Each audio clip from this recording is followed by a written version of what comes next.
So, hey guys, just to let you know, this is kind of like a group of just sharing information of the top things that we learned at Keller Williams at Family Reunion. So please go ahead and and if you were part of Family Reunion or not, but either way, if you can turn your video on, I think that really helps because this is everybody sharing. Because everybody hears something different and has a different perspective. Tiff, you're muted, by the way. You might have done that on purpose. I don't know. I didn't say anything. You said hello. Came up automatically muted and no video. Yeah. Well, we wanted to hear you and see you. Friday! I gotta say that I went to bed last night and I was closing the blinds, thinking that it was going to be Saturday and I didn't want the sun to wake me up. And then I was like, oh shit, it's Friday. The sun's not going to wake me up. I'll wake the sun up. Right. Who else is going to join us? Here comes Rachel.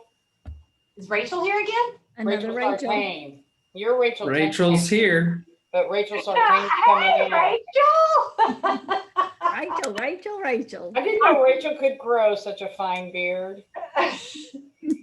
It's not even a fine beard, but I'm a little bit more than what Rachel can do.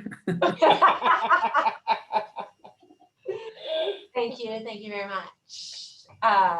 Stormy, are you going to join us with video and audio? Or if I answer your phone if Rachel calls you. Hi, and I hear Daniel. Hi. Very angelic. I know. For Stormy. I say Zoom reveals your true nature. Oh, that's the sun beaming in on Stormy. That's what that is with your snow up there. And honestly, it's not even sunny. It's like gloomy out. So Turn my volume up so I can hear. There's no snow. It's not the sun beaming in on her. We'll call it the sun, but it's not sunny today. It was this morning. Well, while we're getting started, my favorite post was from Troy. For those of you up north who think that we have it easy in Florida, I want to tell you all that it was only 62 this morning and drizzling, and I had to get a jacket, and I had to decide between my Tampa Bay Lightning Stanley Cup Championship jacket, my Tampa Bay Rays American League Championship jacket, and my Tampa Bay Buccaneers Super Bowl champion jacket. By the time I made my decision, it had warmed up to 74 degrees, and I didn't need the jacket anymore. Too much stress. I'm headed to the beach bar. Love that one. We really don't need any 32. Thanks, Paul. We really don't need any more reasons for people to move to Florida, so we shouldn't post things like that. I thought that too. I should post a picture of my mom's cars and her heel just covered in ice and snow. Say, look, it's in Florida. All right, so the purpose of this is for us to share our takeaways from Family Reunion, our notes and what information we heard and resonated with us, and everybody has different perspectives and here's different things. So I love that all of you guys are on here. Again, David, if you can show up with your video and audio, that would be great. And let's see, Stormy, you're muted, Stormy, but we see your shiny, bright face. All right, so let's get started. What were some of your favorite quotes or takeaways, aha moments from the material and the I guess, interviews from Family Reunion? What did you enjoy about it? Kristen. I knew you were going to come to me. Well, I was thinking, it's hard to think of a favorite because there was so much good. What I heard Gary Keller saying so loud and clear over and over again is this whole concept of listening and how leaders listen, how as agents, our job is to listen. And I heard that in several of the I want to call them group chats, but the breakouts as well, that somebody asked an agent how you got your first luxury deal. And she said she went in, she was so nervous. And she just asked them a lot of questions, and she asked them later, why did you choose me? Because she was up against so many people. And they said, you were the only ones that asked us questions and wanted to find out about us. You just didn't bring in a presentation and tell us about yourself and what you were going to do. And that's why she got her first luxury listing. So to me, this was about listening and learning to do that. Yeah, shut up and color was one of my favorite things. Emmerich, I believe, said that, shut up and color, meaning ask the question and shut up and let them paint the picture. Yeah, I mean, we had our group coaching yesterday, and I brought so much from what I had heard from Family Reunion about asking questions, and it's like if you ask a group of agents, what does a buyer need? They'll tell you everything from whose perspective? The agent. The agent, yeah. Yeah. If you ask an agent what a seller needs, they'll tell you everything from whose perspective? The agents. The agent. So it's pretty simple. What does a buyer need? A house. Exactly. See, coming from a non-realtor who works in a real estate office, that's all the buyer thinks they need, right? Right. I need a house. What does the seller think they need? To sell their house. To a buyer, yeah. Yes, right. They need a buyer. Yeah. So anyways, that question asking. Kristen, it might have been in that same segment. I heard Gary say this. He asked the question, or he said, why should you consider, an agent asked him, why should I consider Keller Williams? And he said, we wake up every day to help our agents make the most money possible. Like, wow. He said, that's our purpose. What's your company's purpose? Like, that one really got me. Mm-hmm. Stormy, what about you? It's funny. I loved how much there really was about who you are. You know, there's always strategies and techniques and whatever, but like even from the very first session, just talking about leadership and what does that mean. And I loved the whole leadership isn't about even how many people are following you, but how many other leaders you're raising up. And it's about really how you're teaching people how to think, and about how you're approaching things with the attitude of not like, what are they here to do for me? But like, how am I here to serve them every day? And what am I doing for them to make them successful and to build the team in that capacity? And I really loved being a huge fan of the career visioning process. I loved when Gary Keller was talking about that. And he's like, look, I didn't call it how to hire someone. Like that it's really about going back to what Kristen was just talking about, how you're actually listening to the people around you, how your focus is on them and their world and what you're doing for them, you know. And it's not just, you're not just trying to define and decide if they're right for this job, you know, or is this really what is going to be what propels them into what's really right for them and for us. It's the right relationship, is the right direction, is the right thing to take them where they're going. So yeah, all of those things I think were just like, to me, are always best parts of Family Reunion. Love that. While you're talking about hiring, I listened to at least most of 2 breakout sessions. One was on building a sustainable admin only team, and one was building a lean team of agents. And they both talked about the hiring process, obviously, in those. And one of the things that really struck me as an agent who did 400 and some transactions this year said that their standard of hiring an agent on their team is 30 transactions. And they put that standard out from the get-go of this is the standard that we have. And Monica Reynolds was running that, and her question back was, what, just to everybody, is what is the standard that you're putting out there for who you're hiring and putting in place. I loved that too on the hiring front.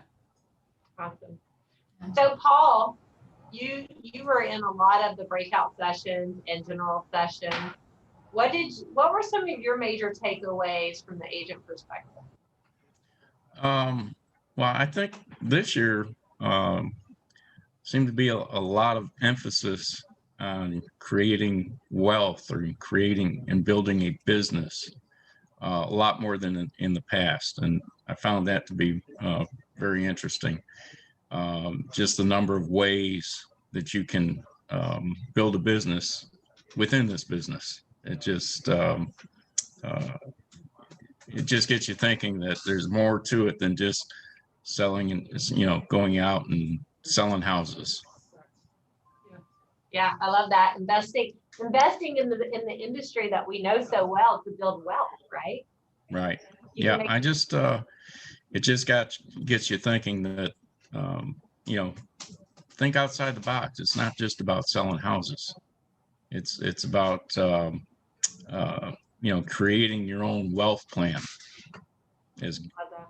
Yeah. Own wealth plan. That's awesome. Thank you for sharing that, Paul. Yep. What about you, David? What were some of your takeaways? I just, there was so much to think about and do and listen to. I don't know.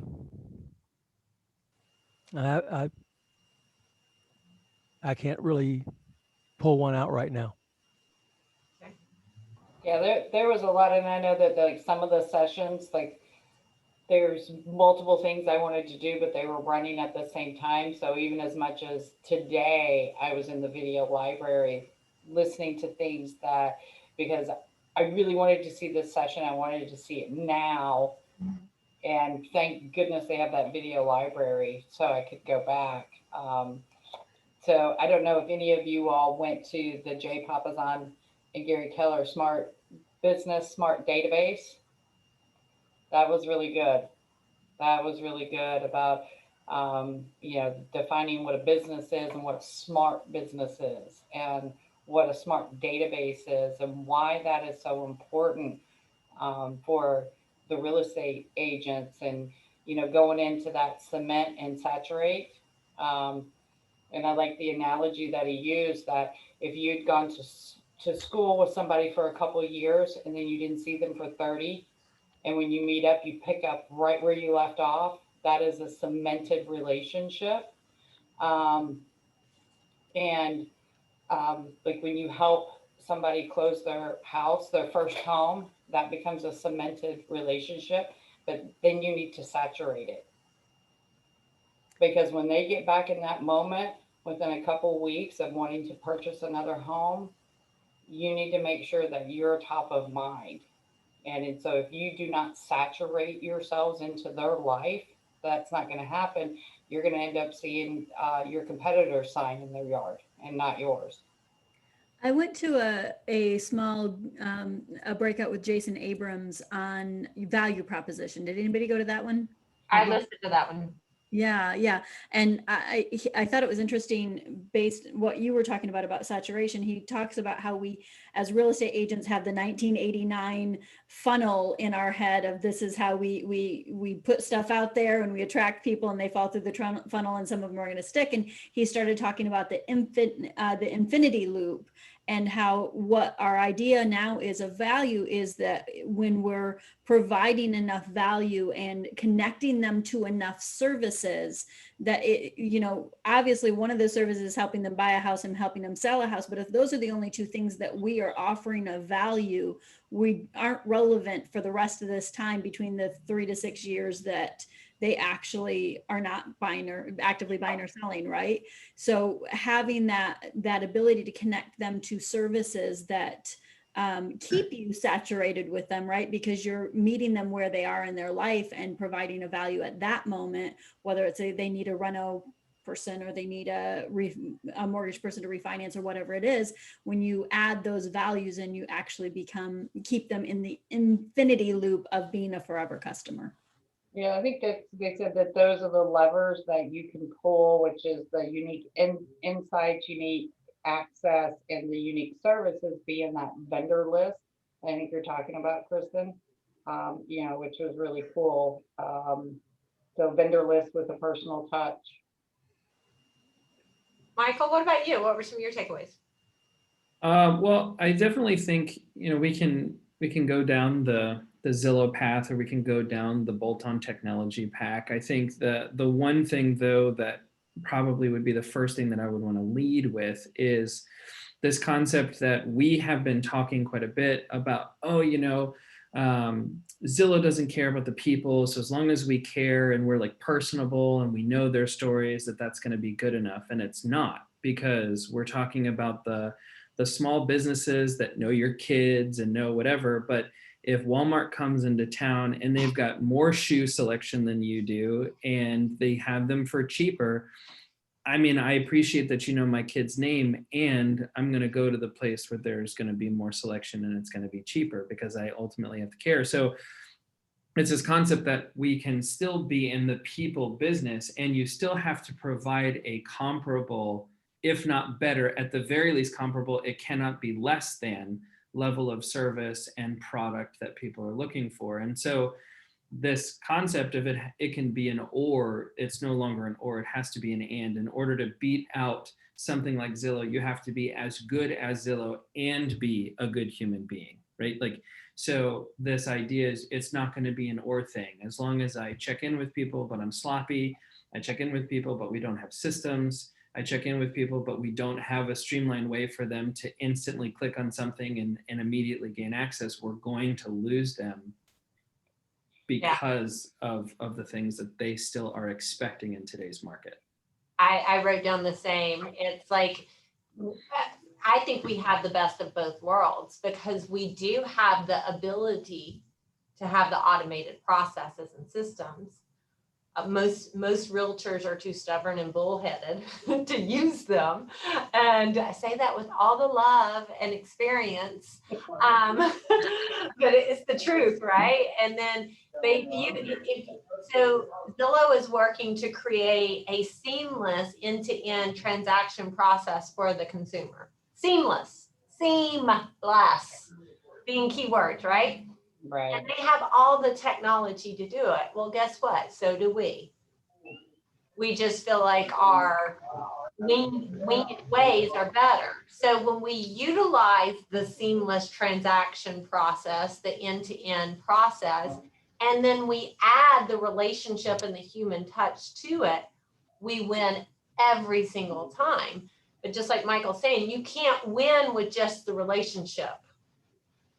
Right? You have to have that platform for them to be able to feel like it is seamless. And it just got me thinking, and I don't know if Daniel's still in your office, Stormy, but he and I were talking about this, was like when you pass your customer off to your lender, what is that process like for the consumer? Have you gone through the process? Does it really feel streamlined and easy? Or is it clunky, right? Same with your home inspections, the title, the survey, the insurance, all of those things. These are all your team members. Is it really seamless for the consumer, or is it clunky?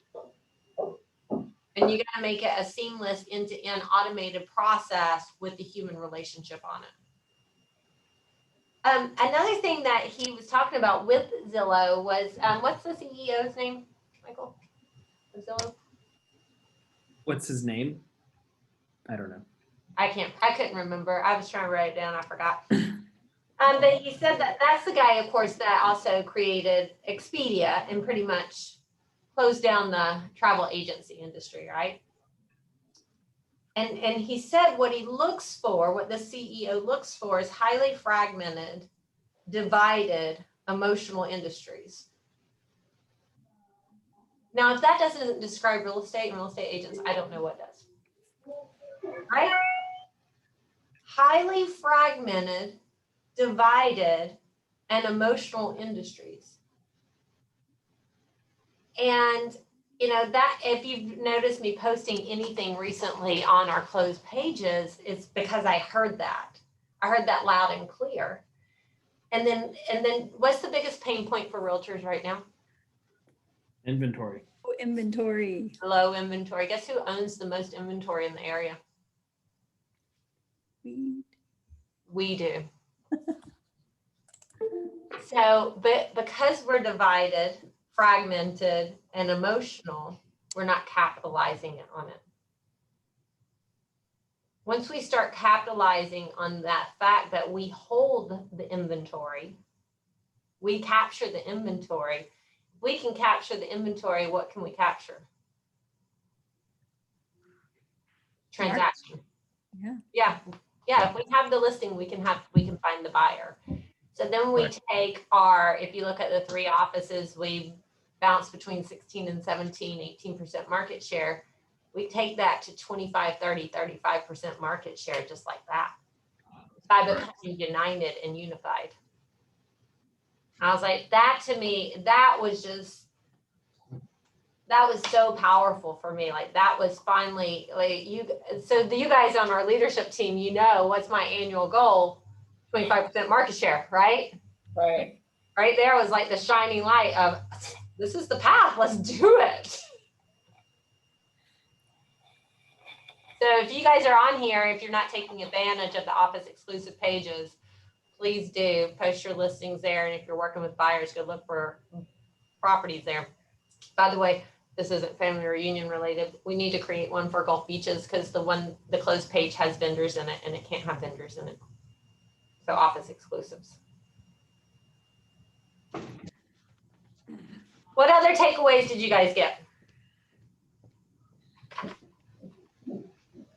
Kind of what you were talking about, Rachel, the one slide, I believe it was in the vision speech. So what are you competing for? The 5.6 million homes sold, or the 83 million homeowners? Mm-hmm. So what are you competing for? So if you're playing for the 5.6 million, somebody is going for the 83 million homeowners. Yeah, who's going after the 83 million homeowners while we're focused on the 5.6 million purchases? Yeah.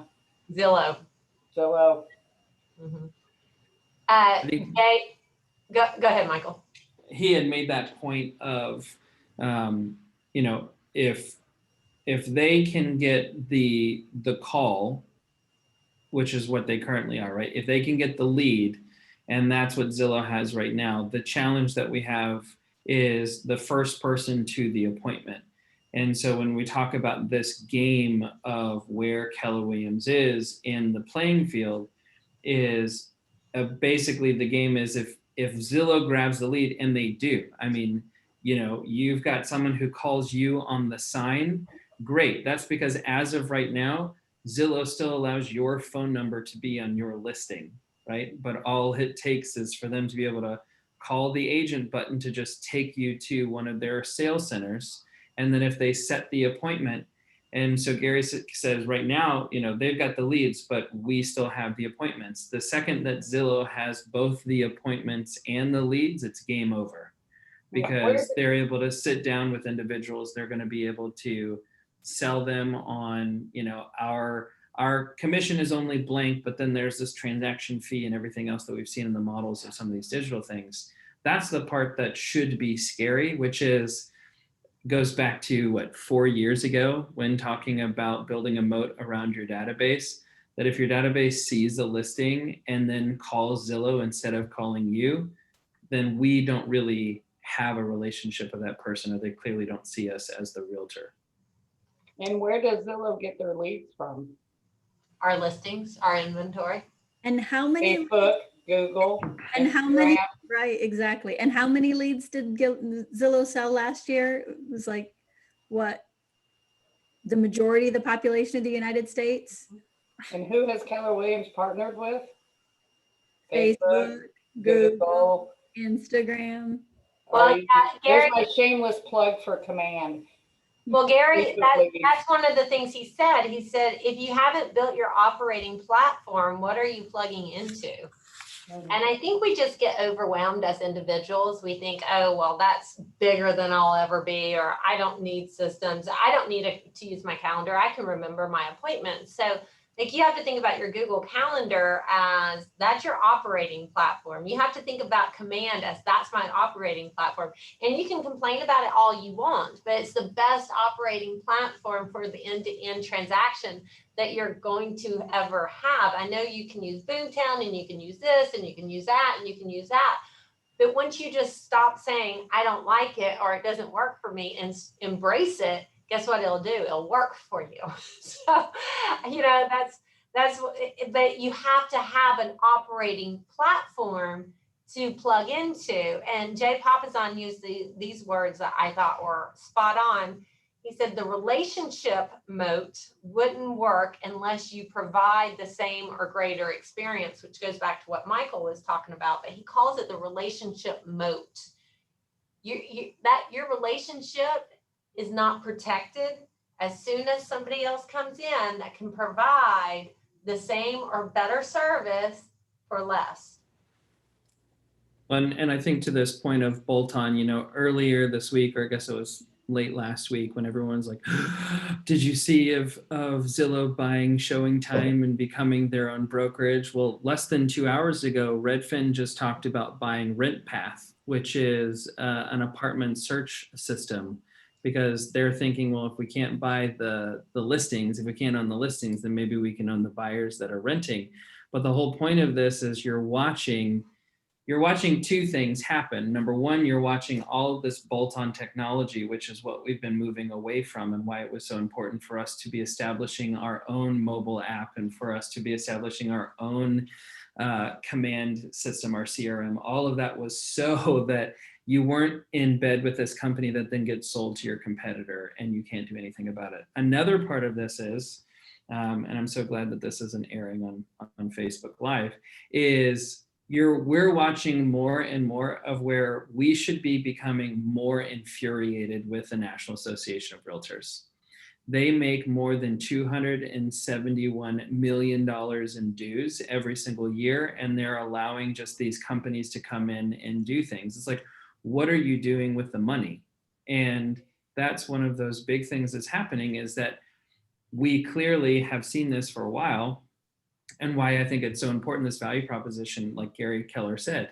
Every morning, Keller Williams is waking up wanting to make sure that our agents are protected and they're making as much money as possible. Go look at your board of realtors. Go look at the other brokerages. Do they care about you, or do they care about their shareholders? Do they care about you, or do they care about they're really praying to be bought out, because when they get bought out, they've got a really great golden parachute that's just going to send them into retirement. That's ultimately where we're at. And I think that it's a huge opportunity for people, that if you've got friends at other brokerages, it's only a matter of time before they're not going to be able to even be in the same room as some of these big companies. Yeah, if you watch the gap in the market share, just even locally, it's pretty powerful. I mean, I had an appointment with somebody this morning, and that was the conversation. His biggest pain is lack of inventory. Well, we got 2 times the amount of inventory that his office has, right? So if you can't find properties for your buyers, then why wouldn't you be with the company that has the majority of the inventory? And you got to keep watching this gap. Like, you'll see these other companies, they're not growing, they're shrinking.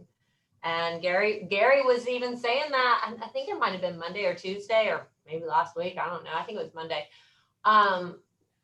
He's begging other real estate companies to build their platforms, because if they don't, then it just leaves 2 players, Zillow and Keller Williams. He's begging them to do it. And they're just continuing to do the bolt-on. What else? What other takeaways did you guys get? Paul, any other ones from you? I know it's nap time, Paul. Oh, We love that about you, Paul. I know. I'm a legend in my own mind, huh? I could hear Denise's voice. I could hear her laughing. She's here. I know, I was looking over here on the right as participants, but then I remembered she's right behind you. Hi, Denise. Hi, Denise. Any other Oh, notes yeah. that you So share? the other, well, I guess the other takeaway that I got is you need to be hyper local is and dominate, if nothing else, try and dominate your neighborhood. And I think that was something that they were kind of pounding away at, is be your realtor of choice in your neighborhood. And let's face it, with the number of agents we have in the office, if each one of us just dominate our neighborhood, we could probably get you to your 25%. I think that would put us about 50, 75 maybe. Yeah. Right. So I love it when we exceed goals. Yeah, Paul, I appreciate you saying that. It reminded me of something else I was listening to, and I think it goes back to that smart database one. Is he said, do you have enough leads? And most agents will say, no, they don't have enough leads. And some of them will tell you right now that they do have enough leads. And so it's like, it's not necessarily a conversation of, do you have enough leads? It's how many people do you have in your database? Mm-hmm. And have you thought about farming your database first and foremost? And then if you have people in your database, this comes from Road Less Stupid, but Gary and Keith Cunningham are pretty close. They both live in Austin. So I hear a lot of the language in both of them. And he said, so if you have enough people in your database, find out what they want, go get it, and give it to them. And that's essentially, all of this is the same. Like Gary's been talking about database for 30 years.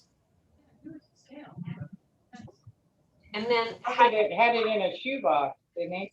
Yeah, but has the percentage of agents with databases increased or stayed stagnant? It hasn't increased, guys.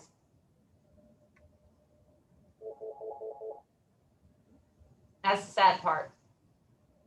If it's increased, it's only increased because realtor population increased.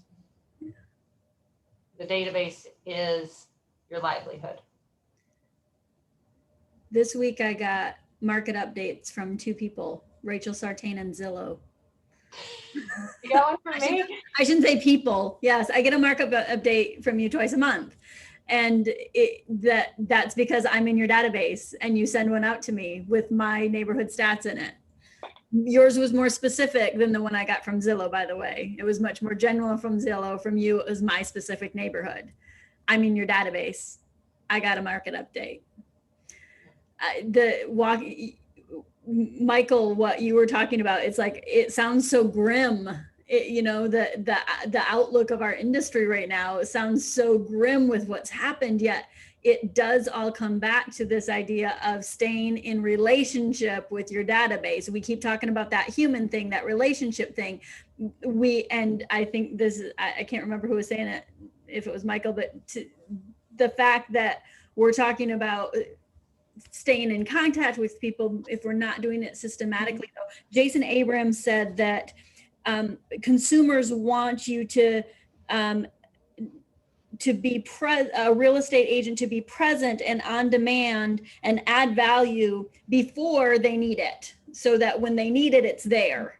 And that's the idea, is that you've got to actually be there adding the value to them, so that when their time collides, it's like kismet. All of a sudden they think, oh my gosh, you're here exactly when I need you, when you've just systematically been doing it all along, because they're in your database and you're using it effectively, and you have them on smart plans, and you're reaching out to them and caring and being a human being, because at the end of it, they want a real estate agent who cares about them to walk them through this seamless transaction with the tools that they have, right? So that's the end result that they're looking for. They still want a real estate agent. They don't want technology in that transaction to be handling a robot handling this for them, right? They want a human being to walk them through this transaction in their life.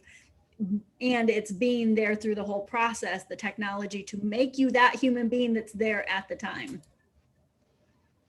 And Yeah. you're only as good as your consistency. Ooh, I like that. You're only as good as your consistency. It's, to me, and I'm sorry to keep going, but I just have a train here in my head. So if we've got our database, and then the other key was hiring that first, and I know some of you already have admins, but Monica Reynolds was talking about that the hardest thing to do is let go of control, and to actually make that first hire of an operations person, to the key to living the life by design and not being the burnt out real estate agent, which I thought it was a brilliant comment. Somebody's friend said, you think that because you're working around the clock, you think that you're adding all this value to your customers, but what they're actually seeing is that you're burnt out. You might not have time from them, and they're afraid to call you. And I thought that was so brilliant, because this whole idea that we have to stay in control because we're going to do it better, when we can give up and hire talent to actually run that operational side of things, so you can be the one in relationship with people and not having to handle every single detail, you become more valuable to your customers because you have somebody there. Kristen, I love that. And let me just say that if you're that realtor working all night on transactions and marketing and input and all that stuff, you're probably also bragging about how much you work. Can I just tell you that I text somebody who didn't have time to come to family reunion, and I didn't bootleg any video or anything. I just text them about this concept, and she said to me, I'm in Park City, Utah, and I haven't stopped working the entire time I'm on vacation with my family, because she doesn't have the support. Yep. It's kind of like with the control thing. Like, I just wish we could all realize or give up the idea that we're going to remember things. If we can just give up that idea and just say, I'm not going to remember it. I'm going to rely on my systems to do it. Yeah, I didn't remember my wedding anniversary today. So we got a calendar. And how many years has that been? 21 years today. 21 years, and you're still forgetting, right? I've never forgotten it. This is the first time. So, I mean, I guess I turned 50. I've been married for 21 years. My brain's just slipping. So did you put it in your calendar No, go ahead and put it in your calendar. I'll have to put it in my calendar now, because now I've proven I cannot remember everything. Right. Even things that are important. Nor should we try. And that's where systems come into place. And so I think the first step, going back to what you're saying, Kristen, about giving up control, is realize that we can't remember everything. Mm-hmm. And let's use the systems that we have at our fingertips to enhance our talents and our skill sets. Once we can do that, then it'll be easier to give up control over transaction coordinating. Sorry, I just thought about this funny story with an agent in the office, one of our top agents. And I remember she's like, I don't need a transaction coordinator. She probably had like 8 closings going on at that time. And this was about 7 years ago. I don't need a transaction coordinator. I'm like, well, how do you remember everything? She's like, I just remember everything. I've never missed a deadline. It was either the next day or the next week. I can't remember which one. She missed a deadline. Mm-hmm. So then, but that's when she started using one. And we talk about this on Read and Read, like you're not going to move until you feel the pain of it, right? All right. What else do you think? Any other top tips that you guys got to share with anybody? What's our audience here? And we got a big audience. We got 19 people in here. Can I share one of my favorite topics with Kelly Williams? Huh? Please. So, do you guys realize that you're stakeholders in this company? Do you know what a definition of a stakeholder is? Somebody that gets to look at the books and gets to share in the profits. And how much did it cost them to become a stakeholder? $0. Cost $0 investment to share in the profits. Yep.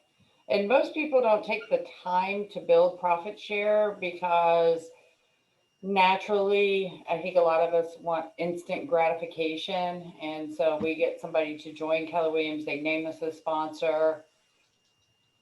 6-9 months goes down the road before they close a deal. And so we don't see that instant money hitting our bank account. So we stop growing our profit share. Or we just don't continue to try.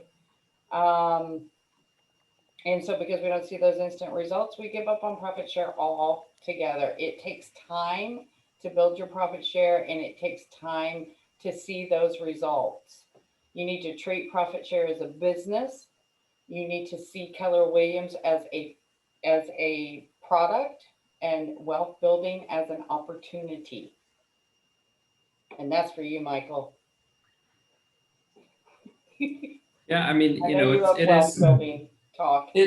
yeah, I mean, you know, when you look at, I know that for me, when I started with Keller Williams, nobody really talked to me about profit share. If they did, I wasn't listening. I was so focused on, I was getting into a new career. What did I have to do to be successful? What did I have to do for lead generation? Nobody ever talked to me, or again, I maybe wasn't there to receive it.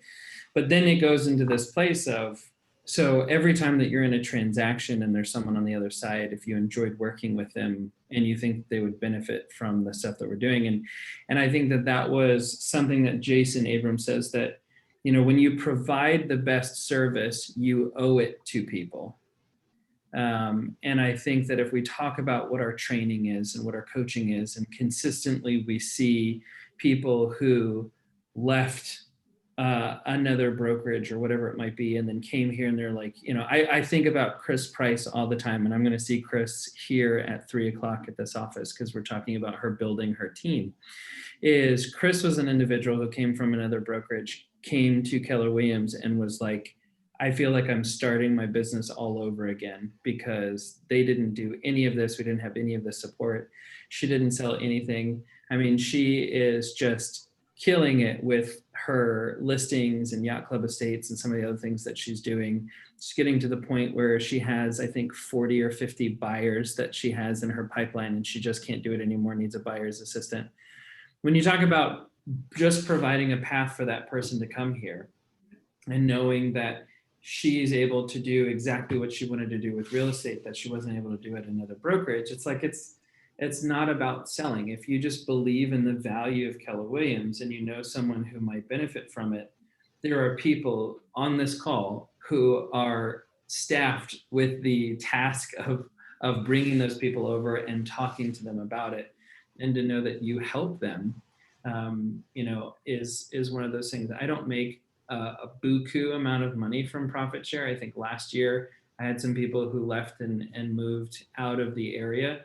But I want to say that it was something like $5,000 or $7,000 last year that I made from profit share from doing absolutely nothing, minus helping people come into Keller Williams and making sure that they feel supported on a routine basis.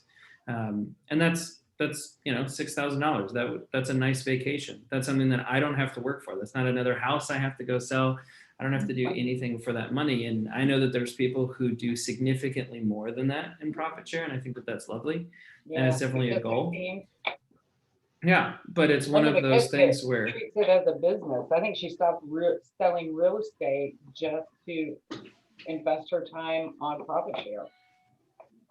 Yeah, so that is one of those things that I think for a lot of people, the awareness, and to Paul's point, this year was really talking about profit. This year was really talking about wealth building this year. I mean, and I've said this on Reading Red, it's like for a very long time, I think, you know, even my language or my mindset was how to make people really great income earners. But were we ever talking about building wealth, or were we just having people who, yay, now they made 100,000, 150,000, 200,000, 300,000, but then at the end of the year, they're like, where did it all go? Did we really help them? Are they in a place better? Do they have some more stuff? And so I definitely think that for a lot of people, realizing that this is something that they can be adding to their goals is huge. Yeah. There were 1.5 billion and that's with a B, $1.5 billion was shared out in 2020. That's a lot of money. Did you all get your unfair share? Ain't it enough? I'll take more. I didn't, I certainly didn't get anywhere close to 1.5 billion. On the topic of wealth, there were two things that I heard that made an impact. One, and I've heard the language before from Quantum Leap. I heard an agent say, though, I decided to become my own wealth determiner.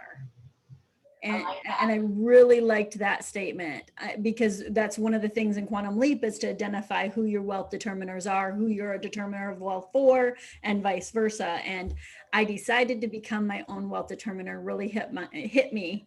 And then hearing Gary and Jay talk about what your freedom number is. I don't know about any of you, but last night I was working on my freedom number over and over. What is that? And I remember Jay saying when he and Wendy sat down, it wasn't a 5-minute decision of what that was going to look like. Having Gary's philosophy on that is that most of us say we want to be financially free, but never define what that is.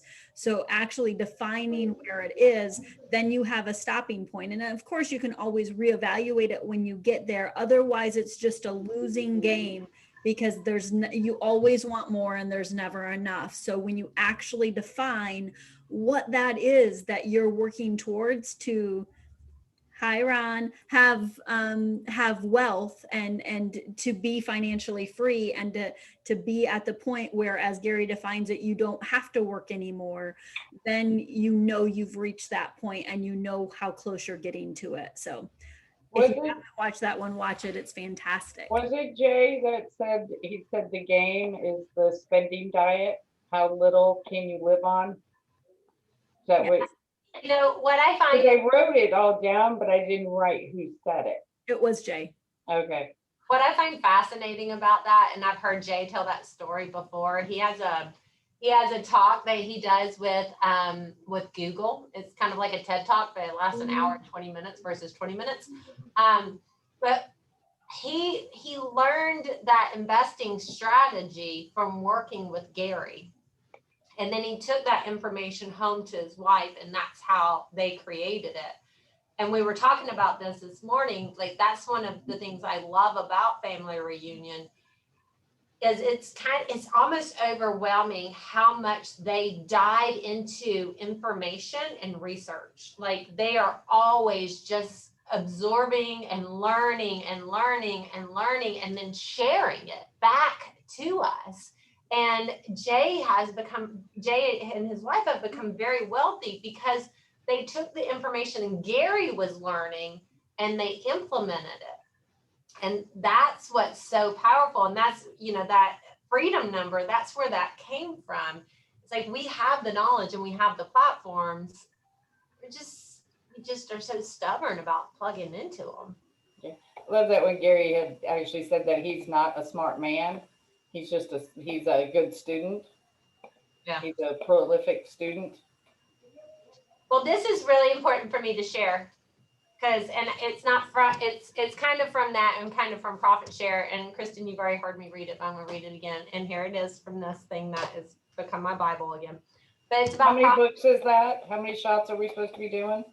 Just 2, same book, actually. Well, if you mention it, you have to do a shot. It's a shot of coffee. Well, I have tea. Water. Okay. Water. Yeah, I got water. So, but we talk about Profit Share being passive income. And as I'm in this right now with you guys, I've already gotten 2 calls from Ray Chatterton because it's his lead generation for Profit Share time. And Keith Cunningham says there is no passive path to success at anything, especially finances and wealth. And so I just want us to take that passive word off of it. He said, what is required to keep the merry-go-round moving is an occasional swoop with your hand against one of the handlebars. Swooping your hand against the handlebars is not passive, but it is leverage. And I'm a huge believer in leveraged income.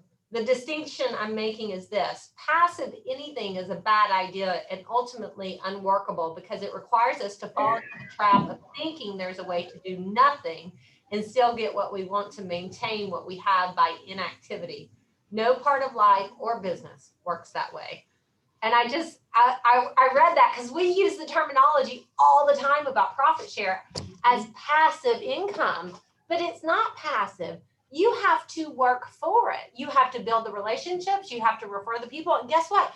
When they choose to join Keller Williams, you can't just set it and forget it. You need to be involved in their success, right? If they're not closing deals, you're not earning money. So it is a win-win partnership. It's a win-win partnership between the sponsor and the agent they refer, and it's a win-win partnership between the office and the agents. Got a little excited about that. Oh, sorry, that was late, Stormy. So for all of the 19 participants, I sent a private message to Michael. He didn't respond. I sent a private message to Kristen, and I sent a private message to Stormy. Kristen responded. Stormy just now responded. And it was I had to go to the little girls' I did a few minutes ago. I had somebody walk in with you. The funny thing is that Michael talked the whole time you were gone, so I didn't have to do anything. Well, he probably read it, but didn't respond to it. Why Yeah. didn't I get a She message? loves that. I feel left out. Well, by the time I tried 3 people, I was like, well, screw it. I'll just turn my video off and go. But Kristen responded. Well, we can't have fun. You know, I'm not playing along. So, guys, I don't know if there's any more last ones that you want to add. I just really love this conversation. I love hearing the takeaways because I only take away what I hear. And your perspective is so powerful. Any Well, other?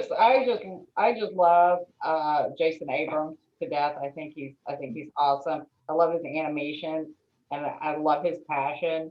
And that one quote that he said, Gary Keller is coming, Josh's team is coming, 191,000 agents wearing red and white are coming with. We hear a lot of agents in the office sometimes say that they feel disconnected or they don't know anyone. They feel like they're not seen. I hear that. I don't know, Kristen, if you hear that. So I always say, you guys, if you feel that way, then you've got to make the change. You've got to be the change you want to see in the world, right? So here's a story. Like every year when I saw Jason, I would walk up and introduce myself. Hey, Jason, Rachel Sartain. No, didn't Penny. And I would talk to him. He's like, Rachel, will you please stop introducing yourself to me? I know who you are. That's just like when you're at these conventions and you're wearing a name tag, like I always look down. Like I always wanted to see somebody's name because I never remember who it is. So instead of expecting somebody to know who I am or remember my name, I always just walk up. Hey, Jason, great to see you. It's Rachel Sartain.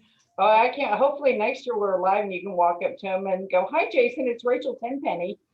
I need to hug my real estate boyfriend. Right? Tim Yeah. Heil? Huh? No. Who? Oh, Ben Kinney. I was going to say Tim Heil's too young for me, and I'll just let some of you. Since when? Good one. All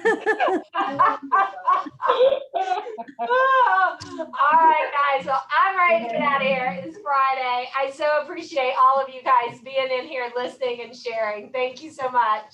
Thank you. Bye. Have a great weekend.